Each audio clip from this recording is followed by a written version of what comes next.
अस्सलाम वालेकुम नाज़रीन, आज की रोशन पाकिस्तान न्यूज़ की ब्रेकिंग ये है कि सुप्रीम कोर्ट ने जस्टिस काजी फ़ाइज़ ईसा केस पर फैसला महफूज कर लिया है, जो शाम 4 बजे सुनाया जाएगा। आज मुनीर मलिक ने अपने दलाइल मुकम्मल किए, जिसके बाद बार की जानिब से मियाँ रज़ा रब्बानी, हामिद ख़ान और इफ्तिखार गिलानी ने अपने दलाइल मुकम्मल किए। जस्टिस उमर अता बंदयाल ने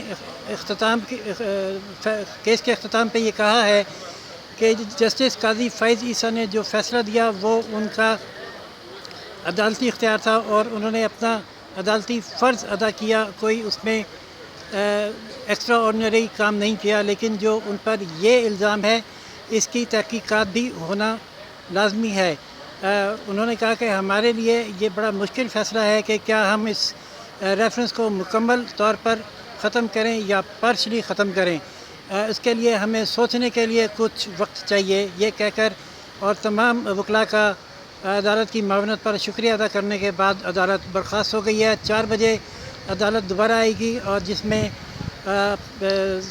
काजी फ़ाइज़ ईसा रेफरेंस के हवाले से फ़ैसला सुनाया जाएगा कि क्या ये रेफरेंस मुकम्मल तौर पर काश किया जाए, इसको FBI में मज़ीद तहकीकात के लिए इल्ज़ामात को भेजा जाए या सुप्रीम जुडिशल कौंसिल में कुछ हिदायत के साथ भेजा जाए।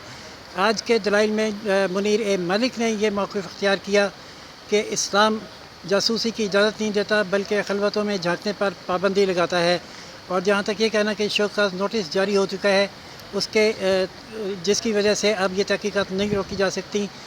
इफ्तिखार चौधरी केस के तनाज़ुर में दुरुस्त नहीं, क्योंकि इफ्तिखार चौधरी केस में न सिर्फ शोकॉज़ नोटिस जारी हो चुका था, बल्कि कुछ समातें भी हो चुकी थीं, जिसके बाद इस सुप्रीम जुडिशल कौंसिल को रोक कर रेफरेंस का जायज़ा लिया गया और उसे बदनीयती पर मबनी करार दिया गया। मियाँ रज़ा रब्बानी ने ARU के हवाले से कहा कि ये एक गैर कानूनी तौर पर कायम करदा अदारा था, जिसकी कैबिनेट से मंजूरी लिए जाने के बावजूद कोई कानूनी हैसियत इसलिए नहीं बनती कि जिस कानून के तहत ये बनाया गया वो पार्लियामेंट में ना तो पेश किया गया, ना पार्लियामेंट से मंजूर करवाया गया। बहुत जज्बाती दलाइल थे एडवोकेट इफ्तिखार गिलानी के। उनका कहना यह था कि हम तमाम बार्स को रिप्रेजेंट कर रहे हैं, हमारा कोई ज़ाती स्टेक नहीं है, हमारा स्टेक अदलिया की और जजेस की डिग्निटी है। अगर ये डिग्निटी बरकरार नहीं रही तो अदलिया की डिग्निटी बरकरार नहीं रहेगी। अदलिया की इज़्ज़त है तो हमारी इज़्ज़त है।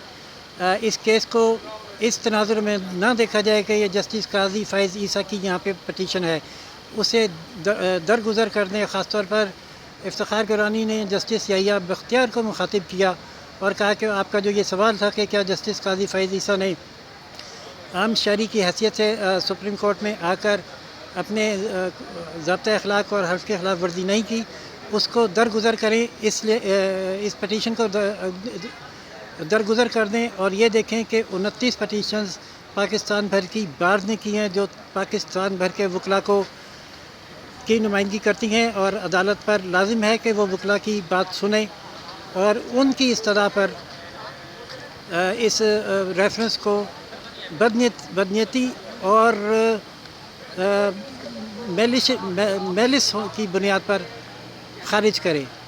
तमाम वकला ने मुतफ़क़ा तौर पर यह इस्तदा की है कि ये रेफरेंस मुकम्मल तौर पर ख़ारिज किया जाए। अदालत बर्खास्त हो गई है, तमाम जजेस मुशावरत करेंगे।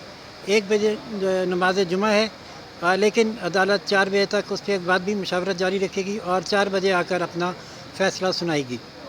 4 बजे तक के लिए राशिद भाई को इजाज़त दीजिए। रोशन पाकिस्तान न्यूज़ से लाइक, सब्सक्राइब और शेयर ना भूलिए। बेल का आइकन दबाइए ज़रूर, ताकि आपको फ़ैसले की फ़ौरी अपडेट मौसूल हो।